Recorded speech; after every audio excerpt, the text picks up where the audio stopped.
दिन के 11 बजे हैं। नमस्कार, मैं हूं राशिद। बीजेपी के PM in waiting Narendra Modi Varanasi से चुनाव लड़ेंगे। केजरीवाल ने भी कहा है कि वो मोदी को चुनौती देंगे।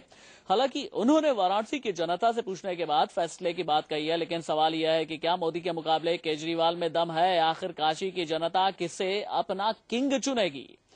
उससे भी बड़ा सवाल यह है कि अरविंद केजरीवाल डर गए हैं? सवाल बहुत बड़ा यह है कि क्या जनता को प्यादा बनाते हैं अरविंद केजरीवाल? क्योंकि केजरीवाल का मंसूबा बिल्कुल साफ है। दिल्ली में सरकार बनानी थी तो फिर आपने जाकर के ये पूछा, आम जनता से पूछा कि दिल्ली में सरकार बनाए या फिर ना बनाए। उम्मीदवार तय करने थे तब आपने नहीं पूछा। यानी आप क्या सुविधा की राजनीति करते हैं?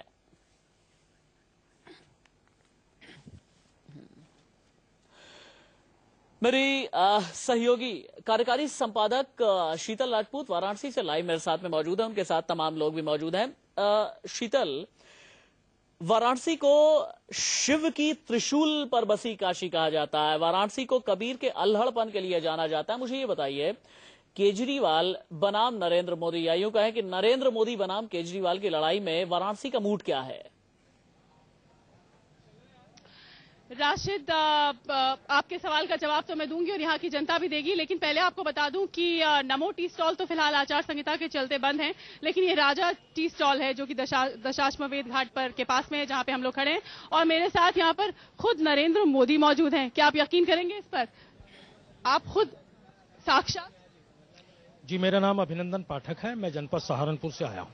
लेकिन आप तो बिल्कुल नरेंद्र मोदी जैसे दिखते हैं। ऐसा ये लोग कहते हैं, लोगों में उत्साह है, क्योंकि भारत की जनता में माननीय नरेंद्र मोदी जी के जो प्रति उनके आस्था और विश्वास है, वो उसी प्रतिमूर्ति के रूप में मुझे देखते हैं। और नरेंद्र मोदी जी सब। आप पदयात्रा पर निकले पूरे उत्तर प्रदेश? जी, मैं पूरे भारत में माननीय नरेंद्र मोदी जी का प्रचार करने के लिए निकला हुआ हूँ। अच्छा, ये बताइए, अरविंद केजरीवाल कह रहे हैं कि आपके सम्मुख वो उतरेंगे अगर बनारस की जनता जो है वो चाहेगी। 23 को आएंगे, एक रेफरेंडम करेंगे। क्या कितनी बड़ी चुनौती मानते हैं केजरीवाल? कुछ नहीं मानता हूं मैंने कक्षा 4 में एक भेड़िए की कहानी पढ़ी थी, और मैं आपको बता दूं, हमारे माननीय नरेंद्र मोदी जी जब 12 साल की अवस्था में थे तो तालाब में घुस करके और मगरमच्छ घर उठा ले आए थे।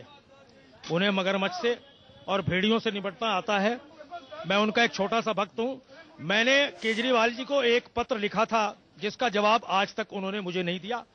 मेरे 3 आने के कारण यहां बनारस में 3 कारण हैं। मैं कल यहां आया, हमारी माताजी ने कहा, बेटा जाओ, तुम्हारे बड़े भाई नरेंद्र मोदी जी अब बनारस से चुनाव लड़ने जा रहे हैं, और हो सकता है वो गुजरात में व्यस्त हों, भारत के किसी कोने में व्यस्त हों, तो आप जाइए, अपनी उपस्थिति दर्ज कराइए और भोले बाबा से आशीर्वाद लीजिए, उनसे प्रार्थना करिए कि वो प्रधानमंत्री बने, यहां से मेंबर ऑफ पार्लियामेंट के लिए विजयी होकर के जाएं। और तीसरा कारण मेरा यह है कि मैंने ये सुना है कि केजरीवाल जी बनारस को देखने के लिए आ रहे हैं और मोदी जी को चैलेंज करने के लिए आ रहे हैं। तो मेरा चैलेंज है कि पहले वो जूनियर मोदी से निपट लें, उसके बाद से वो नरेंद्र मोदी। केजरीवाल पहले जूनियर मोदी से निपटे। राशिद, कुछ और लोग भी मौजूद हैं, उनसे बात करते हैं। आम जनता है बनारस की। आप बताइए, केजरीवाल कितना बड़ा चैलेंज होंगे मोदी के लिए, और बनारस की जनता क्या मानती है कि उन्हें उतरना चाहिए मैदान में? देखिए, अगर केजरीवाल जी यहाँ से उतरते हैं तो वो बहुत बड़ी बेवकूफी करेंगे, क्योंकि मोदी के सामने केजरीवाल मतलब कुछ नहीं। बाबा विश्वनाथ का आशीर्वाद मिल गया है मोदी जी को। जिस दिन वो 20 दिसंबर को रैली के लिए आए थे, बाबा विश्वनाथ के दर्शन किए, उसी दिन लाखों की संख्या में भीड़ उमड़ के ये संदेश दे दिया गया कि मोदी के अलावा यहाँ कोई जीतने वाला नहीं है।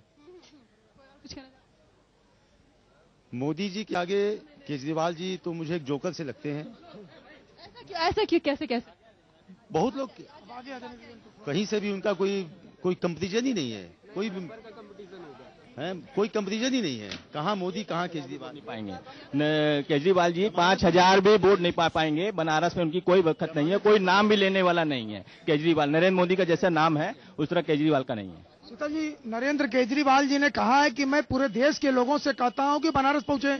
उनके आम आदमी पार्टी के 10-5 हजार कार्यकर्ता जुटेंगे और वो कहेंगे क्या मैं बनारस से लड़ूं? उनके ही कार्यकर्ता हाथ उठा के कह देंगे आप लड़िए। लेकिन जब बनारस की जनता से तो वो पूछने आ नहीं रहे। उन्होंने खुद कहा है बेंगलोर की सभा में कि पूरे देश के लोग वहां पहुंचे, तो वो क्या पूरे देश से चुनाव लड़ेंगे कि बनारस से लड़ेंगे? पहले केजरीवाल जी या तो फाइनल करें। और अगर बनारस की जनता से, वो तो बनारस की जनता पर छोड़ रहे हैं ना सब बात, वो कह रहे हैं कि जनता से पूछेंगे हम आके तय। जनता से पूछेंगे कहाँ, उनके कार्यकर्ता ही आगे खड़े हो जाएंगे 10-5 हजार और वो उठवा के कह देंगे जिसे उन्होंने दिल्ली की जनता से पूछा, उसमें दिल्ली की जनता नहीं थी, वो उनके अपने कार्यकर्ता थे कि सरकार बना लीजिए। और जब उन्होंने सरकार हटाई तो क्या दिल्ली की जनता से पूछा था कि वो सरकार हटा रहे हैं? क्या कल वो बनारस से चुनाव नहीं लड़ेंगे तो क्या बनारस के लोगों से पूछेंगे कि मैं लड़ूं कि ना लड़ूं? बिल्कुल। राशिद, आपने सुना यहाँ पे लोगों का, आम लोगों का, और कुछ बीजेपी के कार्यकर्ता भी, और हमने आपको एक जूनियर मोदी जी जो खुद को कहते हैं उनसे भी मिलवाया। एक और शख्स यहाँ मौजूद है जो कुछ कहना चाहते हैं। मैं ये बताना चाहता हूं, जिस तरह जूनियर मोदी जी के लिए अभी सड़कों पर जनता उतर आई है, उसे रोकना हमारे लिए मुश्किल हो रहा है। जिस दिन काशी की धरती पर मोदी जी आएंगे, एक जन सैलाब निकलेगा और शासन प्रशासन को रोकना मुश्किल होगा। इस लोकप्रियता से अंदाजा लगा लें, केजरीवाल जी अभी भी मौका है, अपने आप को संभाल लेने। वो अपने जीवन का बहुत बड़ा राजनीतिक भूल करने जा रहे हैं। राशिद, ठीक है शीतल, दोबारा आपके पास लौट करके आता हूं, लेकिन बड़ी दिलचस्प बात है, देखिए लोग कितने जागरूक हैं। इनमें से एक शख्स ने यह भी कहा कि जब दिल्ली में सरकार गिरानी थी तब तो जाकर के आपने जनता से नहीं पूछा, जब उम्मीदवार तय करने थे तब तो जाकर के आपने जनता से नहीं पूछा। यानी अरविंद केजरीवाल का मंसूबा असल में क्या है? वाराणसी में नरेंद्र मोदी के खिलाफ कांग्रेस भी किसे उतारेगी आगे, इस पर भी नजर होगी, लेकिन उससे पहले आम आदमी पार्टी के नेता मनीष सिसोदिया का इस पूरे मसले पर क्या कहना है, ये देखिए। जब से बनारस से ये सुना है कि मोदी जी चुनाव लड़ेंगे और उनके खिलाफ अरविंद केजरीवाल चुनाव लड़ सकते हैं, तब से मैं लगातार ऐसी खबरें सुन रहा हूं कि मोदी जी फिर सेफ सीट भी ढूंढ रहे हैं। क्या मोदी जी ने मान लिया है कि बनारस अब उनके लिए अनसेफ सीट हो गई है सिर्फ केजरीवाल के लड़ने से? क्या मोदी जी लोकतंत्र में विश्वास नहीं रखते? क्या मोदी जी डर गए? वो बार बार कहते हैं कि मेरे अंदर हिम्मत है, बड़ी हिम्मत वाले भाषण देते हैं। क्या मोदी जी में इतनी हिम्मत नहीं है कि वो खड़े होकर कह सके कि मैं हारूं या जीतूं, लेकिन मैं बनारस के लोगों का रहूंगा और बनारस के साथ? ये सारी चीजें दिखाती हैं कि मोदी जी अगर वास्तव में सेफ सीट ढूंढ रहे हैं तो मोदी जी बहुत कमजोर हैं।